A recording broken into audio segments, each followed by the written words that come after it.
नमस्कार, मैं माही सिंह। आप देख रहे हैं टाइम इंडिया टीवी नेटवर्क। इस वक्त मैं मौजूद हूं सागरपुर पुलिस स्टेशन में, जहां पर आज पूर्व मुख्यमंत्री अरविंद केजरीवाल के खिलाफ एफआईआर दर्ज कराई जा रही है कुछ वकीलों द्वारा, जिसमें से वकील विकास दीप नाम है और मुकेश जी नाम है, जिनके द्वारा ये एफआईआर कराई जा रही है। कुछ ऐसी एफआईआर जिस पूर्व मुख्यमंत्री जिनके द्वारा ये बयानबाजी कल की गई जंतर मंतर पर कि आतंकवादी बोला गया प्रधानमंत्री को, उनको बोला गया कि आप आतंकवादी हैं। उस आतंकवादी के शब्द से लेकर के इनको ठेस पहुंची है। इनको उनका कहना है कि भारत के प्रधानमंत्री को कोई इस तरीके से अभेद टिप्पणी करेगा, ये सिर्फ एक राजनीतिक एजेंडा चलाया जा रहा है और राजनीतिक एजेंडे में सिर्फ अपनी रोटियां सेकी जा रही हैं और बच्चों को बहलाया फुसलाया जा रहा है। पर जिस तरीके से जंतर मंतर का हाल था वो सभी ने देखा है। इसमें हम आगे और भी चर्चाएं करेंगे, आपको दिखाएंगे कि किस तरीके से क्या हो जंतर मंतर पे। लेकिन अभी जो यहाँ पे फिलहाल एफआईआर दर्ज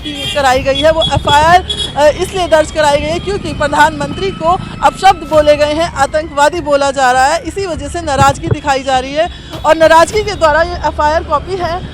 एफआईआर कॉपी है जो एफआईआर दर्ज हुई है सागरपुर थाने के अंदर, सागरपुर थाना द्वारका विधानसभा में। मैडम, नाराजगी नहीं है।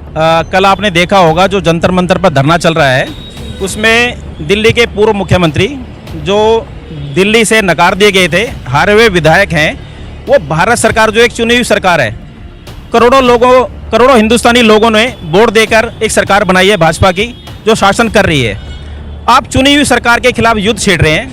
आप पब्लिक को इंस्टिगेट कर रहे हैं कि हम जो है विद्रोह कर दें, भारत सरकार के खिलाफ कर दें, और जो हम डायरेक्ट जो है मोदी जी को, माननीय प्रधानमंत्री जी को गाली दे के संबोधित कर रहे हैं। मोदी जी को आतंकवादी कह रहे हैं और लोगों को भड़का रहे हैं दंगा करने के लिए, पुलिस के खिलाफ भड़का रहे हैं और इनको इंस्टिगेट कर रहे हैं कि आप कुछ भी काम कर दो, मैं आपकी जमानत करा लूँगा। वो अरविंद केजरीवाल जो जमानत पे बाहर आया हुआ है, इसकी खुद की जमानत दे रखी है और उस जमानत देने पर भी कोर्ट ने कंडीशन लगाई थी कि कोई गलत काम आप नहीं करोगे। मगर ये सारी चीज़ें ओवरलुक करके जो है अपनी घटिया राजनीति चमकाने के लिए भारत सरकार के खिलाफ युद्ध छेड़ दिया है और माननीय प्रधानमंत्री जी को डायरेक्ट जो है थ्रेट कर रहे हैं, प्रेशर दे रहे हैं। इसीलिए आज हम सब ने, मैं Vikasdeep Sharma advocate, Delhi high court और मैं मैम ट्रस्टी फाउंडर हूँ सर्वजन कल्याण ट्रस्ट रजिस्टर्ड का। आज हमने अपनी ट्रस्ट की तरफ से इंडिविजुअल कैपेसिटी में सागरपुर थाने में अरविंद केजरीवाल और उसके अन्य साथियों के खिलाफ एफआईआर के लिए रिक्वेस्ट करी है कि इनके खिलाफ एफआईआर दर्ज करके इनको अरेस्ट करके जेल भेजा जाए। पर सर, जिस तरीके से परसों लाठीचार्ज हुआ, जिस तरीके से बर्बरता पेश की गई स्टूडेंट के साथ भी, लेकिन उससे क्या लगता है कि वो चीज़ें जहाँ पे सीजेपी प्रोटेस्ट में ये चीज़ें बोली गई, तो आपको क्यों लगता है कि वो गुमराह किया? मैडम, एक सबसे पहले मैं बता दूं, नीट का कोई भी बच्चा मैडम, MBBS की जो तैयारी करता है बच्चा मैडम, जंतर मंतर पे एक भी नहीं है। वहाँ 60 साल के बच्चे, 50 साल के बच्चे, 40 साल के बच्चे, जिनको ये नहीं पता कि MBBS की फुल फॉर्म क्या है, नीट की फुल फॉर्म क्या है, वो वहाँ सारे इकट्ठे कर रखे हैं। ये सारा का सारा जो है पॉलिटिकल एजेंडा है और वो भी इन्होंने उस टाइम पे चुना है जब पार्लियामेंट चल रही है मैडम। पार्लियामेंट को देखने के लिए मैडम देश विदेश से जो हमारी पार्लियामेंट देखता है। एक भारत राष्ट्र जो है उभरती हुई शक्ति है, जो मोदी जी के नेतृत्व में तरक्की कर रही है। कई कंट्रियां भी नहीं चाहती कि भारत तरक्की करे, तो इन लोगों को ये छिपकलियों जैसे, कोकरोच जैसी पार्टियां बना के इनको वहां भेजा गया है और पर्दे के पीछे ये अरविंद केजरीवाल जैसे घटिया मानसिकता के लोग जो है इनको इंस्टिगेट कर रहे हैं। तो अरविंद केजरीवाल की आप बात करें, लेकिन कई विदेशों से भी ऐसी फुटेज सामने आई है सोशल मीडिया पर, जो विदेशों से भी आंदोलन हो रहा है इस चीज का। मैडम, एक आप ये ध्यान रखना, बहुत ही चुनिंदा लोग हैं जो भारत के खिलाफ विदेश में भी रह रहे हैं, कई जगह प्रोपेगेंडा करते हैं, तो वो सारे मैडम एक लोग आज मौका मिल रहा है वो इकट्ठा होने के लिए। भारत सरकार मजबूत है, गृह मंत्री अमित शाह जी मजबूत हैं, इसीलिए हमने SHO सागरपुर से रिक्वेस्ट करी है कि अरविंद केजरीवाल उसके अन्य साथियों के खिलाफ एफआईआर दर्ज करी जाए अप्रोप्रिएट सेक्शन ऑफ लॉ के खिलाफ, लॉ के साथ। जो सीजेपी आंदोलन कर रहा है वो धर्मेंद्र प्रधान का इस्तीफा मांग रहे हैं। मैडम, धर्मेंद्र प्रधान का इस्तीफा लेना ना लेना वो प्रधानमंत्री कैबिनेट का डिसीजन है।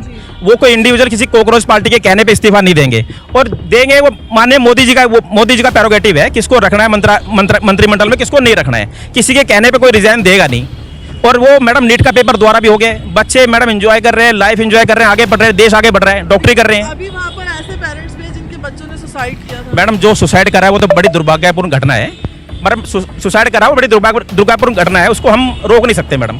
अगर किसी ने ठान लिया कि कोई सुसाइड करेगा, उसको रोक नहीं सकते। इतनी 140 करोड़ की हमारी जनसंख्या है, जो सुसाइड करा है उसके लिए मैडम हमें भी खेद है, किसी की लाइफ नहीं जानी चाहिए। आपको आपको क्या लगता है नीट के पेपर जो लीक हुए और आगे फ्यूचर में ना लीक हो, इसको लेकर मैडम बच्चा- आप देखेंगे कि बड़े बड़े जो अफसर हैं उनको मोदी जी ने हटा दिया है और आपकी सारा का सारा जो काम है वायुसेना या आर्मी लगा के भी जो पेपर वो पहुंचाए गए हैं, फुल प्रूफ काम कर रहे हैं। और नीट की सीटें मैडम आप देखेंगे कि कांग्रेस के टाइम पे कितनी सीटें थी, आज मोदी जी के टाइम पे कितने मेडिकल कॉलेज बने, कितनी सीटें इंक्रीज करी हैं। पहले बच्चों को नंबर ही नहीं आता था मेडिकल के अंदर, आज लाखों बच्चे डॉक्टर बन रहे हैं भारत देश में।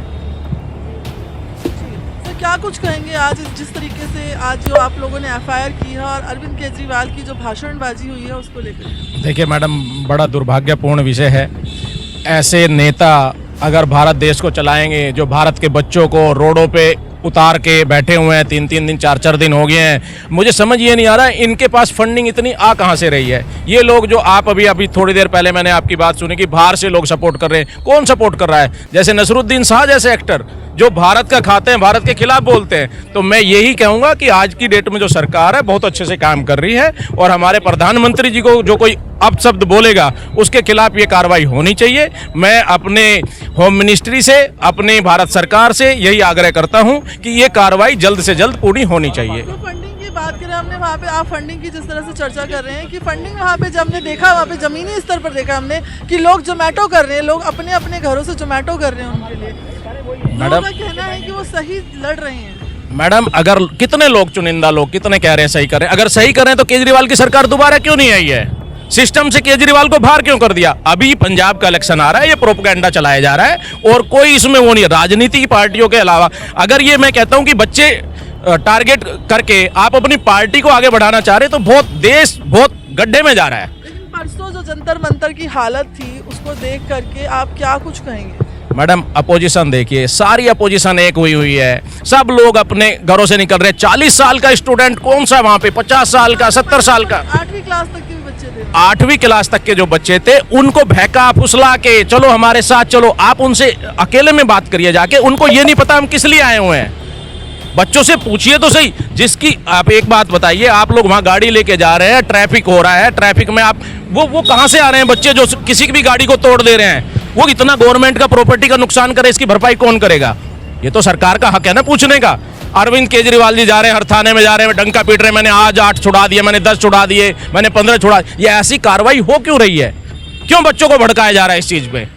तो मैं तो यही सरकार से अपील करूंगा कि जल्दी इस पे कार्रवाई की जाए, इस पे एक्शन लिया जाए।